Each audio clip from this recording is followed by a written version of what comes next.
MSK life clinic foundation. இது வாழ்வியல் மேம்பாட்டு நிறுவனம். தூக்கம் வராததுக்கு காரணம் வாழ்க்கை சார்ந்த சிக்கல்கள்.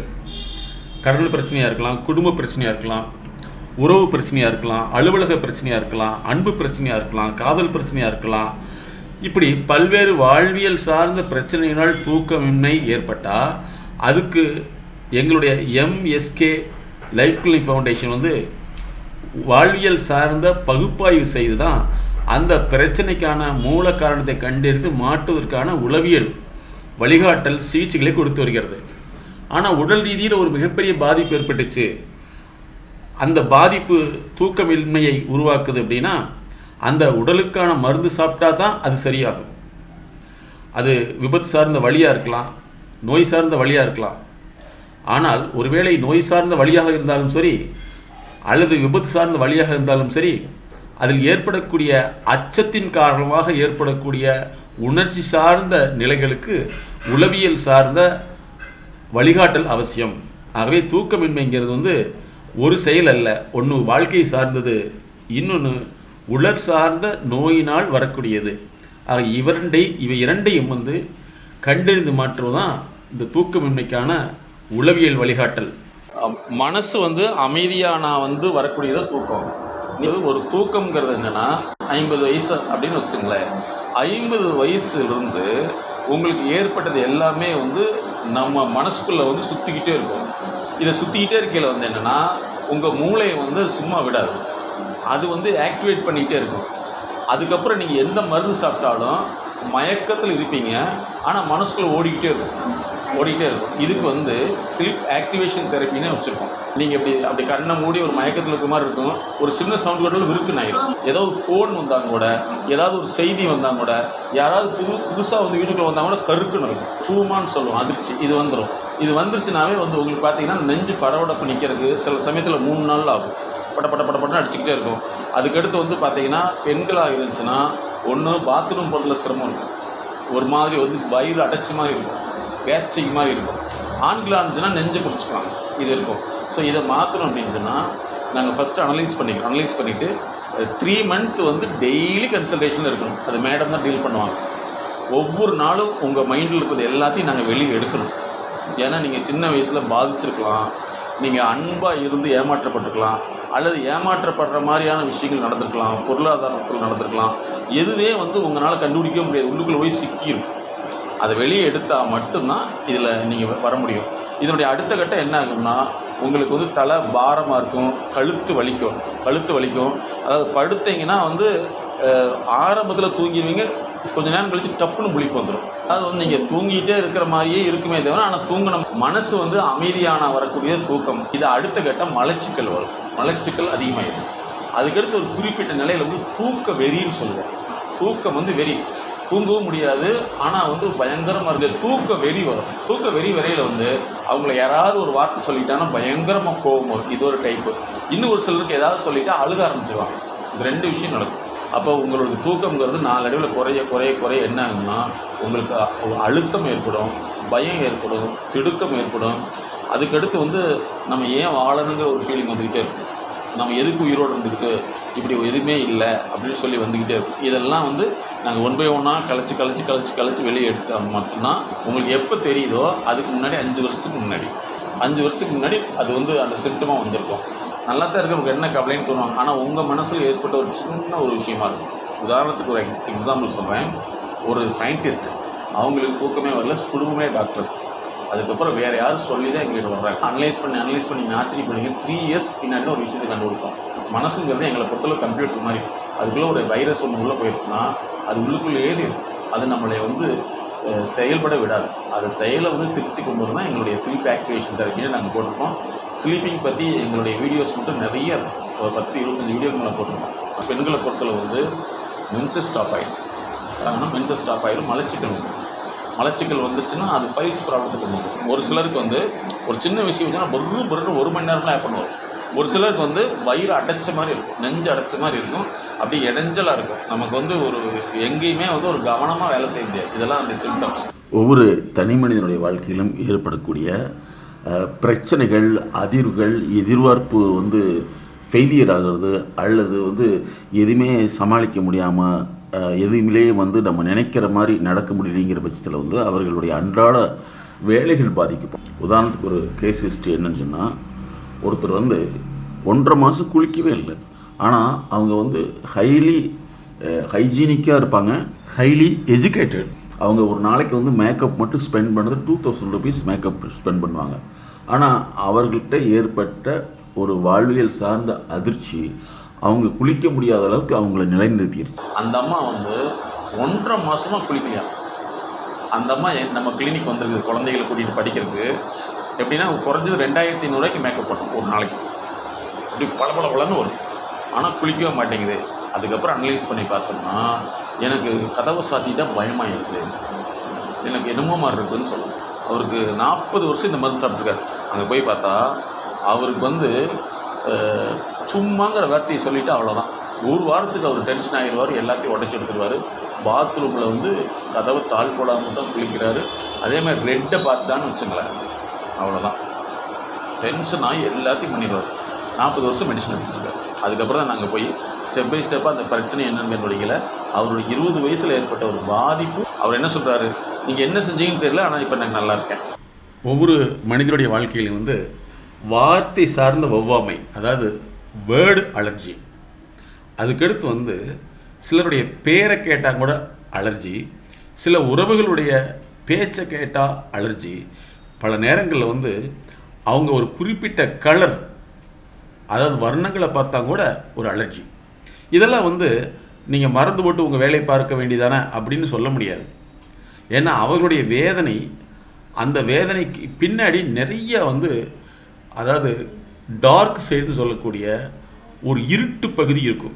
அந்த பகுதி யார்கிட்டுமே வெளிப்படுத்த மாட்டாங்க.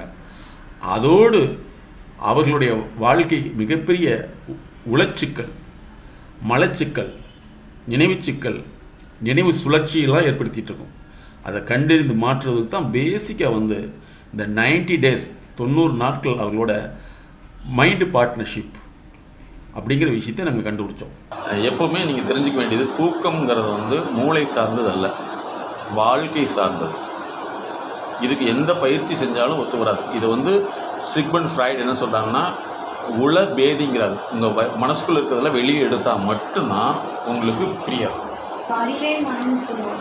உங்கள் அறிவு தான் உங்கள் மனசை இயக்கும், மனசு தான் உடம்பு இயக்கும். இந்த அறிவு பாதிக்கு மனசு பாதிக்கு எங்கெல்லாம் டிஸ்டர்ப் ஆகுதோ உங்கள் ஹெல்த்தை டேமேஜ் பண்ணிகிட்டே வரும். இது நம்ம கடைசி கட்டத்தில் தெரிஞ்சுட்டு வரப்போ தான், அப்பவும் நம்மளுக்கு தெரியாமல் நிறைய இடத்துல மருந்து வந்து சாப்பிடுவோம். தொடர்ந்து கை வலிக்குது, கால் வலிக்குது, இல்லை சுகர் அதிகமாகிடுச்சு, ப்ரெஷர் அதிகமாகிடுச்சுன்னு பார்த்தா உடல் சார்ந்து கடைசி கட்டத்துக்கு வரணும். அப்போ இந்த மனசை சரி பண்ணால் தான் அந்த அறிவு பாதையில் ஏற்பட்ட பிரச்சனை கண்டுபிடிச்சு மாற்றினா தான் இந்த ஹெல்த்தை பாதிக்காமல் இருக்கும். எந்த ஒரு நிகழ்வு உங்களுக்கு ஏற்பட்டாலும் அது உங்களுடைய ஹார்ட்டை பாதிக்கும். கடற்கடன்னு ஆடும், ஒரு இறுக்கமாக இருக்கும், ஒரு படபடப்பு வரும். அதெல்லாம் நம்ம சரி பண்ணிக்கலாம். அடுத்த கேள்வி வந்து நீங்கள் மைக்கிலே கேளுங்க, எல்லாத்துக்கும் பயனுள்ளதாக இருக்கும். சார் என்ன கேள்வி கேட்குறாருன்னா, அவர் வந்து இந்த மாதிரி தூக்கமின்மை மனசுக்குள்ள கஷ்டமாக இருந்துச்சுன்னா நீங்கள் உடனே வந்து ஊன்னு சொல்லி போட்டு ஆன்னு சொல்லி போட்டு உங்கள் வேலையை பாருங்கள் அப்படின்னு யாரோ ஒருத்தர் இன்ஸ்ட்ரக்ஷன் கொடுத்ததாக இவர் சொல்கிறாரு. இப்போ ஒரு பிரச்சனை வந்து உங்களுக்கு அழுத்திட்டு இருக்குது, அந்த பிரச்சனையை ஊன்னு சொல்லிட்டா போயிடுமா? இந்த மாதிரி அறிவியல் உளவியல் ரீதியான விஷயங்களை வந்து தெரியாதனால தான் அவங்க மென்மேலும் உளச்சிக்கலுக்கு, வாழ்க்கை சிக்கலுக்கு உள்ளாகி கொண்டிருக்கிறார்கள். உங்க மனசுக்குள்ள ஏன் வந்து டிப்ரெஷன் வருது அப்படின்னு ஒரு கேள்வி அது வந்து நீங்க தப்பியது அல்லது அதை செய்ய முடியாம விட்டது. இப்ப நான் ஒன்னும் இதை இப்படி கேட்கிறேன், உங்களுக்கு பண பிரச்சனை வருது, நாளைக்கு கடன்காரன் கேட்பான் அப்படின்னு சொன்னாலோ அல்லது கையை தூக்கினாலோ அந்த பிரச்சனை சால்வ் ஆயிருமா? சில நண்பர்கள் அல்லது மனிதர்கள் என்ன செய்வாங்கன்னா, நம்மளை வந்து அறிவியல் பக்கம் போக விடாத மாதிரி போகக்கூடாது என்பதற்காகவே பல அறிவியல் யுக்திகளை பயன்படுத்தி நம்மளை வந்து அதே நிலையில் இருக்க வைப்பாங்க. ஆனால் அவங்க வந்து தன்னுடைய பிரச்சனையின் வாழ்க்கையில் ஏற்பட்டாலும் சரி, ஃபேமிலியில் ஏற்பட்டாலும் சரி, குழந்தைகளுக்கு ஏற்பட்டாலும் சரி, தொழில் ஏற்பட்டாலும் சரி, தகுந்த துறை சார்ந்த நிபுணர்கள் ஆலோசனை எடுத்துக்குவாங்க, வழிகாட்டல் எடுத்துக்குவாங்க. ஆனால் மக்கள்கிட்ட அதை வந்து சொல்ல மாட்டாங்க. அவங்க வந்து தன்னை சார்ந்தவர்கள் முன்னேறக்கூடாது அப்படிங்கிற எண்ணத்தில் இருக்கக்கூடிய மனிதர்கள் இன்றைய தினம் அல்ல என்றைக்குமே இருப்பாங்க. அப்போ நம்மளுடைய வளர்ச்சிக்கான வழிகாட்டலை வந்து அல்லது வளர்ச்சிக்கான ஆலோசனை எடுத்துக்கொள்ளாமல் தள்ளி போடுவது என்பதும் கூட ஒரு வகையில் வந்து ஒரு உளவியல் பாதிப்பு தான். தன்னுடைய வளர்ச்சியை யார் விரும்பவில்லையோ அவர்களும் உள்நோயாளிகள் தான். வந்து மனிதரை சிந்திக்கினை பக்கம் விட மாட்டாங்க. ஒரு கார்ப்பரேட் பீப்புள் வந்து இவருடைய அட்வைஸை கேட்க மாட்டான். கார்ப்பரேட்னா பெருநிறுவனம் அப்படின்னு அர்த்தம்.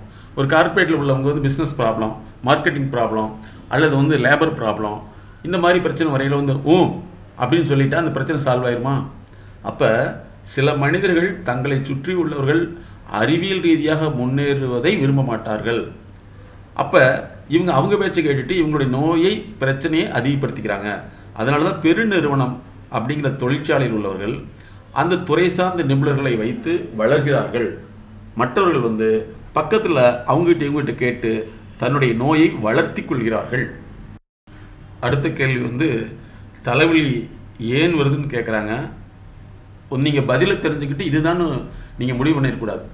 ஒரு பிரச்சனை வந்து ஒரே ஒரு தூண்டல்னால ஒரே ஒரு காரணத்தினால ஏற்படாது. அதுக்கு பல்வகையான காரணங்கள் இருக்கும். அதாவது மார்பிடிட்டின்னு சொல்லுவோம். ஒரு உடல் சார்ந்த வாழ்க்கை சார்ந்த பிரச்சனைகளுக்கு பல்வேறு வகையான இடைஞ்சல்கள், பல்வேறு வகையான சிக்கல்கள் ஒன்றிணைந்தால் ஒரு நோய் உருவாக்கும். சிம்டம்ங்கிறது நோய் அறிகுறி, சிண்ட்ரோம்ங்கிறது நிறைய கலெக்ஷன் ஆஃப் ப்ராப்ளம் அல்லது நிறைய கூட்டு அறிகுறிகள் இருக்கும். இதை வந்து உடனே நீங்கள் கேள்வி பதில் மாதிரி நீங்கள் கேட்கறதுக்கு நாங்கள் பதில் சொல்ல முடியாது. பதில் வேறு, ட்ரீட்மெண்ட் வேறுங்கிறத நீங்கள் புரிஞ்சுக்கணும். இந்த தலைவலிக்கு ரீசன் வந்து சிந்தனைகளால் வரக்கூடிய தலைவலி தான். ஃபோபியான்னு சொல்லுவோம். ஒரு நாள் திடீர்னு ஒரு பயம், அந்த பயம் வந்து அப்படி ஃபிக்ஸேஷன் ஆகிடுச்சு. இப்போ இந்த பயத்தை ஒட்டி நிறைய சிந்தனைகள் வெளியே வரும். நாங்கள் என்ன செய்யணும், ஒன்றா வந்து இடியாப்ப சிக்கல் மாதிரி வெளியே எடுத்துகிட்டே இருக்கணும். இதுதான் ரொம்ப முக்கியமான விஷயம். இது வந்து ஒரு லெவல் அப்படிங்கிறது வந்து நாங்கள் 3 months சொல்கிறோம். அந்த 3 மாதங்கிறது ஒரு லெவல். இந்த மாதிரி வந்து ஒரு சிலருக்குலாம் வந்து 3 years ஆகும். அந்த டெய்லி வந்து அந்த எங்களுடைய அந்த கோர்ஸில் நீங்கள் ஜாயின் பண்ணிட்டு டைம் கொடுத்துருவாங்க. அதில் வந்து நீங்கள் மேடத்துட்டு அந்த அழுத்தம் வந்து குறையும். இல்லைன்னா நைட்டு வந்து உங்களுக்கு படுக்கிறப்ப வந்து இறுக்கமாக இருக்கும். உள்ளுக்குள்ளே வந்து ஒரு பலூன் இருக்குது பார்த்தீங்களா, அதை ஊதி போட்டோம்னா எப்படி அங்கிட்டு அந்த முடிச்சு போடாமல் விட்டிங்கன்னா என்ன ஆயிரும், பிசுக்குன்னு வெளியே அந்த மாதிரி உங்களுக்கு வந்து அந்த காற்றடைத்த பை மாதிரி இதயம் வந்து உப்பன மாதிரி ஆயிரும். சிலருக்கு வயிறு உப்பன மாதிரி ஆயிரும். ஒரு சிலருக்கு வந்து தலைக்குள்ளே என்னமோ ஓடிட்டு இருக்கும். ஒரு சிலருக்கு உச்சியில் வந்து ஒரு பயங்கரமான ஒரு சவுண்டு கேட்போம், இல்லை கரகரன்னு சவுண்டு கேட்போம். இதெல்லாமே வந்து பார்த்திங்கன்னா அவங்களுக்குள்ள சொல்ல முடியாத, சொல்ல தெரியாத அல்லது சொல்ல விரும்பாத மறைக்கப்பட்ட பல்வேறு உணர்வுகள் வந்து அவங்கள தூண்டிக்கிட்டே இருக்கும். அவங்க அந்த தூண்டலுக்கான காரணத்தை மறந்துருப்பாங்க, ஆனால் அது செயல்பட்டு கொண்டு இருக்கும். ஒரு புண்ணாயிடுச்சு, காயம் வந்து ஆயிடுச்சு, ஆனால் தழும்பு இருக்கும். அதே மாதிரி தான் இந்த வாழ்வியல் சார்ந்த தழும்புகள் அவங்க மனசில் வந்து இருந்துட்டே இருக்கும். ஸ்கேர்னு சொல்லக்கூடியது இது வந்து சைக்கோ தெரப்பின்னு சொல்லுவோம், உளவியல் சிகிச்சை. அதை எடுக்க உங்களுக்கே அது குறையும். அப்புறம் உங்களுக்கு நிறைய வந்து குப்புன்னு எண்ணமாக கொட்டும். ஃபோன் வரல, டிவி வருது, அது வருது, இது வருது, இப்படின்னு வந்துக்கிட்டே இருக்கும். உங்களுக்கு வந்து அந்த ட்ரூமான்னு சொல்லுவோம். இது வந்து என்ன ஆயிடுச்சுன்னா, ஒன்ஸ் மனசுக்குள்ளே வந்துருச்சுன்னா இதை ஒட்டி ஆயிரக்கணக்கான எண்ணங்கள், அந்த எண்ணங்களை வந்து நாங்கள் என்ன செய்யணும்னா அதை தடுக்க முடியாது. டிச்சை க்ளீன் பண்ணுற மாதிரி பண்ணிக்கிட்டே இருக்கணும். அது பண்ணி ஒன்று உங்களுக்குள்ளே தொடர்ந்து எப்படின்னா, நேற்று விஷயத்தை எங்கிட்ட டிஸ்கஸ் பண்ணியிருப்பீங்க, அதே சிந்தனை இருக்கும். நீங்கள் நேற்று தானே இதை வந்து மேடத்திட்ட சொன்னோம், மேடம் அதுக்கு இன்னொன்று சொன்னாங்களே வருதான்னு நீங்கள் சொல்லக்கூடாது. இந்த நோய்ங்கிறதே கிடையாது, மனசுக்கு நோயே கிடையாது. ஒரு நாளைக்கு வந்து 70,000 சிந்தனைகள் ஓடும். இந்த மாதிரி பாதிச்சா 70,000. அந்த 70,000 வந்து மேஜரான விஷயங்களை நாங்கள் வெளியே எழுதியிருக்கல, மற்றதெல்லாம் குறைஞ்சிடும். இன்றைக்கி வரக்கூடிய நோயெல்லாம் வந்து திங்கிங் டிசார்டர்னு சொல்லுவோம். அதுக்கு தான் நாங்கள் என்ன பண்ணியிருக்கோம்னா, நாங்கள் வந்து திங்கிங் டயாலிசிஸ்னு வச்சுருக்கோம். ஒரு ட்ரீட்மெண்ட், பிளட்டை வந்து டயாலிசிஸ் பண்ணுறோம். அதே மாதிரி உங்களுடைய மைண்டை வந்து டயாலிசிஸ் பண்ணுறதுக்கு வந்து திங்கிங் டயாலிசிஸ்னு வச்சுருக்கோம். அதாவது உங்கள் மனசுலேருந்து ஒரு எண்ணம் வருது, அது பயத்தை ஏற்படுத்துச்சுன்னா அதுக்கு தாட் டயாலிசிஸ்னு சொல்லுவோம். ஒரு எண்ணம் வந்துருச்சு, அதை பிடிச்சிக்கிட்டு அதை பற்றி நீங்கள் யோசிக்க ஆரம்பிச்சிருவீங்க. எண்ணம் வரும், அதை பிடிச்சிக்கிட்டு அதுக்குள்ளேயே போயிட்டுருப்பீங்க. அதுக்கு பேர் திங்கிங் டயாலிசிஸ் சொல்லுவோம். இந்த 2 விஷயத்தை நாங்கள் மாற்றி செய்யலை தான் தலைவலி குறையிறதுக்கு வாய்ப்பு. அதெல்லாம் ஒன்றும் இல்லை. உங்களுக்கு வந்து தூண்டலின் காரணமாக தான். கவர்மெண்ட் ஆஃபீஸர் சார், அவங்களுக்கு ஒரே ஒரு பிரச்சனை தான். ஆனால் 20 வருஷம் மருந்து சாப்பிட்டாங்க. என்னன்னா அண்ணன் தப்பாக நினைப்பாருங்கிறது தான். அந்த ஒரு பிரச்சனை இவங்க கல்யாணமானப்போ ஸ்டார்ட் ஆகுது. அது சின்னதாக வளர்ந்து வந்து அது எல்லாத்துலேயும் மிக்ஸ் ஆகிடுச்சு. இதுக்கு 20 வருஷம் டேப்லெட் எடுத்து எங்ககிட்ட வர்றப்ப அவங்க ரிட்டையர்மெண்ட் ஆகிட்டு வீட்டில் இருந்தப்போ எங்ககிட்ட வர்றாங்க. அப்புறம் அதை மாற்றுறதுக்கு இதுக்கு ஒரு எண்ணம் ஒரு சிந்தனை தான், அது பல ஆயிரம் தடவை ஸ்ப்ரெட் ஆகிடுச்சு. ஒன்றரை வருஷம் ஆகிடுச்சு. ஒரே வார்த்தை தான் திரும்ப சொல்லுவாங்க, பதட்டம் இருக்குது, பயம் இருக்குது. ஆனால் ஒவ்வொரு தடவை பதட்டம், ஒவ்வொரு தடவை பயத்துக்கு வரதுக்கு பல காரணங்கள் இருக்குது. அது ஒன்று டெலிட் பண்ணுறப்ப அதே பதட்டம் பயம் வரும், அதுக்கு வேறு காரணம் இருக்கும். டெய்லி அந்த கன்சல்டிங் கொடுத்து அவங்க வெளியில் பண்ணுறாங்க. நினைவு சுழற்சி, சிந்தனை சுழற்சி, அதே மாதிரி அதிர்ச்சியினுடைய சுழற்சி, இது தொடர்ந்து நடந்துகிட்டே இருக்கும். எங்களுடைய எம்எஸ்கே லைஃப் கிளினிக் ஃபவுண்டேஷன் உலகிலேயே முதலாக வாழ்க்கைக்குன்னு கிளினிக் ஸ்டார்ட் பண்ணது நாங்கள் தான். அதாவது வாழ்க்கைங்கிறது எம்எஸ்கே மைண்ட் செட் நாலேஜ் உளவியல் கோட்பாடுபடி கல்வி, பொருளாதாரம், சமூக அந்தஸ்து அல்லது சமூக வளர்ச்சி, அதுக்கடுத்து உளவியல் சார்ந்த உடல் ஆரோக்கியம், இவற்றை உருவாக்குறதுக்கு தான் நாங்கள் மைண்ட் செட் நாலேஜ் என்ற கோட்பாடின் அடிப்படையில் எம்எஸ்கே லைஃப் கிளினிக் ஃபவுண்டேஷன் செயல்பட்டு கொண்டு வருகிறது. நண்பர்களே, இது விளம்பரம் அல்ல, விழிப்புணர்வு. இன்றைய சூழ்நிலையில் அதிகமாக பாதிக்கப்படுறது இந்த டிஜிட்டல் டிசீஸ் அப்படிங்கிறதா. அதாவது சமூக வலைத்தளங்களின் மூலமாக தவறான கருத்துக்களை இவர்கள் சரியானது என்று ஏற்றுக்கொண்டு அல்லது சரியான கருத்துக்களை தவறு ஏற்றுக்கொண்டு அதில் உளச்சிக்கலில் பாதிக்கப்படுகிறார்கள். ஒரு கேள்வி வேறு, பதில் வேறு, அதுக்குண்டான உளவியல் சார்ந்த சிகிச்சை தெரப்பி என்பது வேறு. எம்எஸ்கே லைஃப் கிளினிக் ஃபவுண்டேஷன் இது வாழ்வியல் மேம்பாட்டு நிறுவனம்.